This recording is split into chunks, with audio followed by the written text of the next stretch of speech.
السلام علیکم ورحمۃ اللہ وبرکاتہ۔ ناظرین، محمد مدثر آپ کی خدمت میں حاضر ہے۔ ہمارا یہ دعویٰ ہے کہ اگر آپ پراپرٹی کے کام میں دلچسپی رکھتے ہیں تو یہ چینل آپ کی قسمت بدل کے رکھ دے گا۔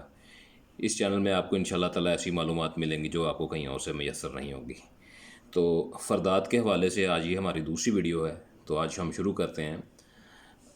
آج کی جو پہلی فرد ہم آپ کو بتا رہے ہیں وہ ہے فرد برائے ہبہ۔ ہبہ میں مالک زمین یعنی واہب اس کو کہتے ہیں جو ہبہ کر کے دے رہا ہے۔ وہ اپنی جائیداد محوب علیہان یا محوب علیہ وہ شخص ہوتا ہے یا وہ اشخاص ہوتے ہیں جن کے نام پراپرٹی منتقل کی جا رہی ہے۔ وہ جائز وارثان بھی ہو سکتے ہیں اور وہ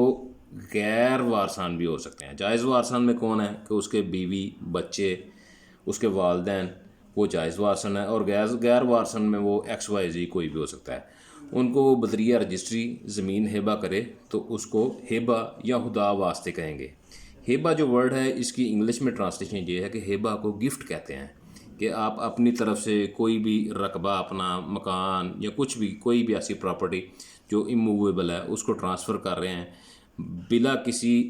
اجرت بلا کسی معاوضے کے، اس کو ہبہ رجسٹری کہیں گے۔ ٹھیک ہے، نوٹ: ہبہ رجسٹری اس زمین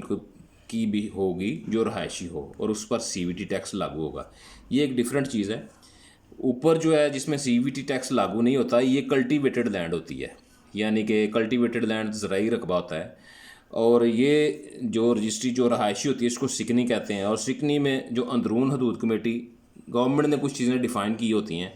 کہ جو رقبہ اندرون حدود کمیٹی ہوتا ہے اس میں صرف اور صرف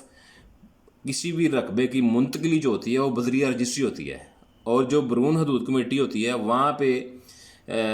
واہب کا یا بایا کا وہ بائی چوائس ہوتا ہے کہ وہ ڈائریکٹ انتقال کروا لے یا وہ بذریعہ رجسٹری کروا لے۔ جو بیرون حدود کمیٹی اس میں وہ دونوں آپشن کھلے ہوتے ہیں کہ وہ رجسٹری کروا لیں یا ڈائریکٹ انتقال کروا لیں۔ لیکن جو رقبہ اندرون حدود کمیٹی ہوتا ہے وہاں پہ صرف رجسٹری ہی ہوتی ہے، وہ چاہے ہبہ رجسٹری ہو، بایا رجسٹری ہو، وہاں پہ رقبے کی منتقلی رجسٹری کے بغیر ممکن نہیں ہوتی۔ اور جو اندرون حدود کمیٹی رقبہ ہوتا ہے اس پہ CVT لاگو ہوتا ہے، وہ چاہے کوئی گفٹ کر رہا ہے، وہ چاہے کوئی سیل کر رہا ہے، وہ جیسے بھی اس پہ کچھ بھی ہو، وہ سرکاری جو اس کے لوازمات ہیں وہ پورے کرنا پڑتے ہیں۔ تو ہبہ رجسٹری اس زمین کی بھی ہوگی جو رہائشی ہو اور اس پر CVT ٹیکس لاگو ہوگا۔ ہوا وہ بندہ خود جو ہبہ کر رہا ہے وہ 1 روپیہ بھی وصول نہیں کر رہا، لیکن جو محوب علیہان ہے یا واہب ہے وہ اس کو وہ جو سرکاری جو خرچے ہوں گے، جو ٹیکسز ہوں گے وہ پے کرنے پڑیں گے۔ اس کا ڈائریکٹ انتقال اراضی ریکارڈ سینٹر پر درج نہ ہوگا، مطلب اس کا ڈائریکٹ انتقال نہیں ہوگا، وہ اس کی رجسٹری ہی ہوگی، اور رجسٹری کے بعد پھر اس رجسٹری کا انتقال ہی ہوگا، لیکن وہ انتقال جو ہوگا وہ پھر ایک چینل کے ذریعے ہوگا، وہ اس رجسٹری کے تھرو انتقال ہوگا۔ یہ میں آپ کو ایک علیحدہ ویڈیو بنا کے آپ کو بتاؤں گا کہ ڈائریکٹ انتقال کون سے رقبے ہوتے ہیں جن کا ڈائریکٹ انتقال ہوتا ہے، اور کون سے رقبے ہوتے ہیں جن کی صرف رجسٹری ہوتی ہے اور رجسٹری کے آگے پھر اس کا انتقال ہوتا ہے۔ تو وہ بھی آپ کو میں پورا ایک پروسیس انشاءاللہ ایک ویڈیو میں سمجھاؤں گا۔ پہلے ہم یہ والا فردات کا جو ہمارا سیشن ہے وہ مکمل کر لیں، اس کے بعد انشاءاللہ تعالیٰ ہم اس پہ بھی ویڈیو بنائیں گے۔ تو آج ہماری جو دوسری فرد ہے وہ ہے تملیک۔ اب تملیک جو ہے یہ فرد بھی یا یہ والی رجسٹری یا یہ والا انتقال بھی ہبہ کی طرز کا ہی ہوتا ہے، مطلب اس میں بھی کوئی یہ بھی گفٹ ٹائپ ہی ہے۔ اس میں کوئی بھی جو محوبل ہے یا تملیک کرنے والا جو بندہ ہے وہ کوئی رقم وصول نہیں کرتا، وہ اللہ واسطے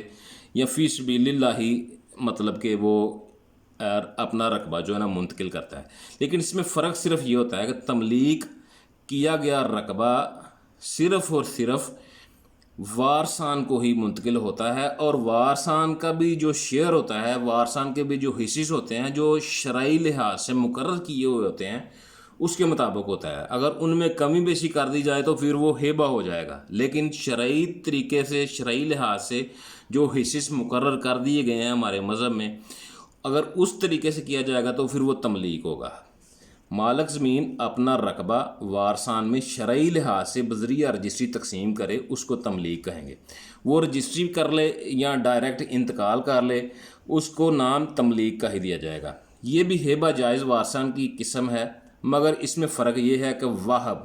یعنی کہ جو رقبہ دے رہا ہے بمطابق شرعی لحاظ جس طرح قانون وراثت ہے اسی لحاظ سے وارثان کو اپنی زندگی میں زمین تقسیم کرے تو وہ تملیک کہلائے گا۔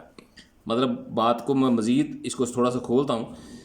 کہ ہیبہ جائز جو ہوتا ہے اس میں جائز وارثان کو ہیبہ کرنے والا اس کی اپنی مرضی ہے کہ وہ اگر اس کے فار ایگزامپل اس کے مثال کے طور پہ اس کے 4 بیٹے ہیں تو اس کے پاس 4 کنال راضی ہے، تو وہ چاہے تو سب کو ایک ایک کنال دے دے، اگر وہ چاہے تو ایک بیٹے کو ساری دے دے، اگر وہ چاہے تو 3 کو دے دے، 1 کو نہ دے، اگر چاہے سب کو دے دے، کسی کو کم دے دے، کسی کو زیادہ دے دے، وہ ہیبہ ہوگا، ہیبہ جائز وارثان۔ لیکن تملیک میں شرط یہ ہے کہ وارثان میں ہی رقبہ تقسیم ہوگا، اور جو شریعت کہتی ہے کہ اس کا فلاں کا حصہ یہ ہے، فلاں کا حصہ یہ ہے، اس کو پھر شریعت کے اندر رہ کے ہم اس کا انتقال یا رجسٹری کریں گے، اس کو تملیک کہتے ہیں۔ ٹھیک ہے، میرا خیال آپ کو بات سمجھ آ گئی ہوگی۔ آج کا ہمارا جو تیسرا فرد ہے وہ ہے وصیت نامہ۔ وصیت نامے میں کیا ہے؟ مالک راضی اپنی زمین حقیقی وارث مثلا بیوی، بچے، ماں، باپ یا کوئی غیر وارث اپنی جائیداد یا ترکہ کے بارے میں وصیت کر سکتا ہے۔ تو یہ خالصتاً یہ ایک جو چیز ہے یہ وکلاء کے حوالے سے ہے، جو میرے وکلاء بھائی ہیں وہ اس کو بڑے اچھے طریقے سے سمجھتے ہیں کہ یہ جو نا اس کا انتقال سے تعلق کوئی نہیں ہوتا۔ ٹھیک ہے، ہاں یہ ہے کہ ایک بندہ جو ہے وہ اپنا پراپرٹی کا، اپنی آنرشپ کا جو ایویڈنس ہے نا وہ ضرور حاصل کرتا ہے پٹواری سے، اور اس کے اوپر اس فرد حاصل کرنے کا جو ریزن لکھا جاتا ہے کہ یہ کس مقصد کے لیے حاصل کی جاتی ہے، اس پہ لکھا جاتا ہے کہ یہ مالک راضی جو فرد حاصل کر رہا ہے وہ اب وصیت نامے کے لیے کر رہا ہے۔ ٹھیک ہے، تو وصیت میں جو مالک راضی ہے وہ کسی کو بھی اپنی پراپرٹی وصیت کر سکتا ہے کہ یہ پراپرٹی جو ہے یہ میں نے بیوی کے نام کر رہا ہوں، بچے کے نام کر رہا ہوں، ماں باپ کے نام کر رہا ہوں، یا کوئی بھی ایکس وائی زی، وہ کسی کے بھی، وہ کیونکہ مالک ہے اور وہ اپنی زندگی میں کسی کے نام پہ بھی وہ وصیت لکھ سکتا ہے کہ میرے مرنے کے بعد یہ رقبہ، یہ ترکہ، یہ والی چیز، فلاں چیز، میرا مکان، میری دکان، میری کلٹیویٹڈ لینڈ، اس کو اس طرح سے اس کی ڈویژن کر دی جائے، فلاں کو یہ دے دیا جائے، فلاں کو یہ دے دی جائے، میرے مرنے کے بعد یہ چیزیں ساری، اس کو وصیت نامے کا فرد کہتے ہیں۔ ٹھیک ہے، اب آگے آ جائیں جی، یہ ہمارا چوتھا فرد ہے ہیبہ محفوظگی رہن۔ اب یہ ہے کہ مطلب ایک مالک راضی ہے اور اس نے کسی ادارے سے، کسی بینک سے، کسی اپنی پراپرٹی پہ لون لیا ہوا ہے، قرض لیا ہوا ہے، تو عموماً ایسا ہوتا ہے کہ قرض والی جو پراپرٹی ہوتی ہے وہ منتقل نہیں ہوتی، لیکن ہیبہ جو کہ جائز وارثان بھی ہو سکتا ہے، غیر وارثان بھی ہو سکتا ہے، لیکن اگر کوئی بندہ جائز وارثان ہیبہ کرتا ہے کہ وہ اپنی زندگی میں ہی اپنی اولاد کو اپنی پراپرٹی گفٹ کر دیتا ہے، تو اس کی جو رجسٹری ہوگی وہ ہیبہ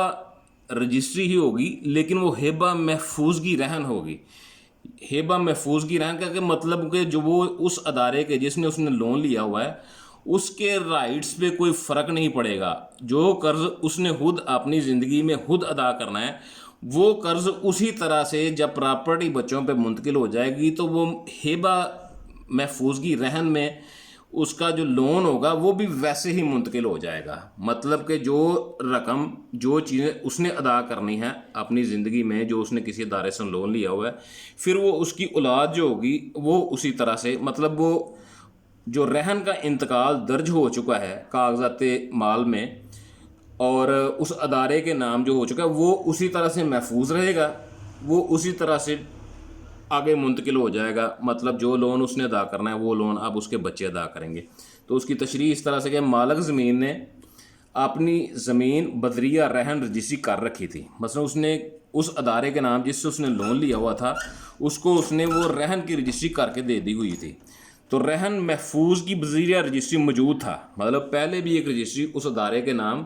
رہن کی ہو چکی تھی، تو مالک زمین نے اپنی زمین اپنی حقیقی اولاد میں بذریعہ ہیبہ جائز وارثاً منتقل کر دی۔ مطلب وہ اس کو اس چیز کی اجازت ہے کہ اگر اس نے ایک رجسٹری اس ادارے کے نام پہلے کر کے دی ہوئی ہے جس نے اس نے لون لیا ہوا ہے، اس رجسٹری کی موجودگی میں بھی وہ اپنی جو پراپرٹی ہے وہ اپنی حقیقی اولاد کو بذریعہ ہیبہ جائز وارثاً منتقل کر سکتا ہے،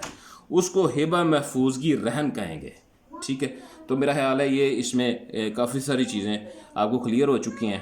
تو انشاءاللہ تعالیٰ آج کے یہ ہمارے 4 فرد تھے جن پہ ہم نے بات کی ہے. تو مزید یہ انشاءاللہ یہ آج ہمارا دوسرا پارٹ تھا فردات کے حوالے سے. تو انشاءاللہ یہ ہماری سیریل چلتی رہے گی. تو جب یہ فردات کی سیریل مکمل ہوگی اس کے بعد ہم پھر انتقالات کی سیریل پہ جائیں گے. لیکن انتقالات کی سیریل پہ جانے سے پہلے 2 چیزیں انشاءاللہ میں آپ کو واضح ضرور کروں گا کہ فرد جو ہوتا ہے اس کو کس طرح سے پڑھا جاتا ہے, اس میں کون کون سی چیزیں ہوتی ہیں, اس کو سمجھنے کے لیے کیا کیا چیزیں ضروری ہیں, آپ کے نالج میں کیا کیا ہونا چاہیے کہ آپ کے سامنے جب بھی کوئی کسی بھی قسم کا فرد آئے تو آپ اس کو ایزیلی پڑھ لیں, آپ کو کسی کی ہیلپ لینے کی ضرورت نہ پڑے. ایک وہ چیزیں ہم سیکھیں گے. اس فرد کے سیکھنے کے بعد انشاءاللہ تعالیٰ میں آپ کو رجسٹری پڑھنے بھی سکھاؤں گا کہ اس میں کیا کیا چیزیں ہوتی ہیں اور اس کو کس طرح پڑھا اور سمجھا جاتا ہے. اور انشاءاللہ تعالیٰ اس میں کوئی کمی بیشی نہیں رہے گی. اس طرح سے سمجھائیں گے آپ کو کہ آپ کے لیے ساری چیزیں انشاءاللہ کلیئر ہو جائیں گی. وما علینا الا البلاغ. آپ کا بہت شکریہ. السلام علیکم ورحمۃ اللہ وبرکاتہ.